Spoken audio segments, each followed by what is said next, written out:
Being the first to notice every single time. You know what I mean.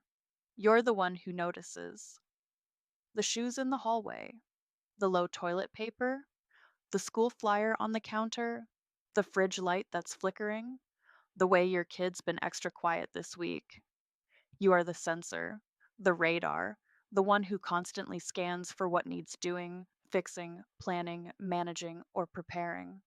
And it's not just tiring, it's lonely because no one else is looking like you are.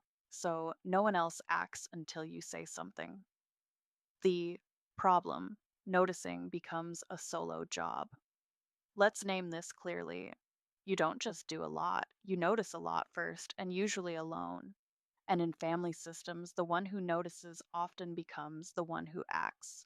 But here's the truth: noticing does not equal responsibility. And yet, when you're always the first to notice something, the burden almost always falls on you. You see the dishes, you wash them, you remember the RSVP, you send it, you hear the kids sniffling, you schedule the appointment. That pattern creates a massive cognitive imbalance, and over time, it breeds resentment. The fix, the visibility swap. The visibility swap is a tool I teach when one person in the home is carrying the noticing burden. It's simple. Shift the default visibility of shared tasks from one person to the whole system. This means externalizing reminders, creating shared visibility, inviting others to notice and act without your prompting. Because if you're the only one who sees what needs doing, you'll always be the one doing it. Educator insight, cueing for cognitive independence. In education, we use environmental cues to help students take ownership. Labels on bins, color coded systems, checklists, visual reminders. These help students notice and act independently. Why? Because shared visibility equals shared responsibility. The same applies at home. We can't expect others to act on what they don't see mentally or physically. How to create a visibility swap. Step 1: identify your top 3. Notice plus act triggers. Where are you constantly the first to notice and fix? Examples: empty dishwasher, messy entryway, school paperwork, kid hygiene stuff, supplies running low. Write them down. This is your noticing burden, and it's where you'll build your visibility swap. Step 2: create a shared cue for each. Now externalize the cue. Sticky note on the dishwasher. If it's clean, empty me. Entryway basket labeled shoes live here. Sunday night checklist for school stuff to sign. Whiteboard titled things we're low on. Bathroom checklist for kids. Face, teeth, deodorant, done. The goal? Let the environment cue the task, not you.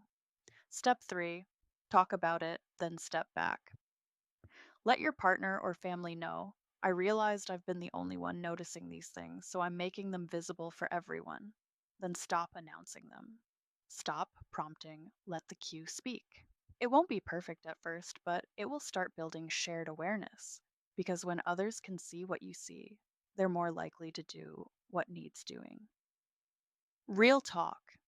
Let go of the only I see it identity. This fix isn't just about systems, it's about identity. When you've been the only noticer for years, it can feel risky to let others in. But here's the truth: you're allowed to share the radar, you're allowed to create visibility, you're allowed to stop being the only one holding the mental scan, and you don't need to explain every little thing to earn that. Your takeaway this week: try a visibility swap. 1.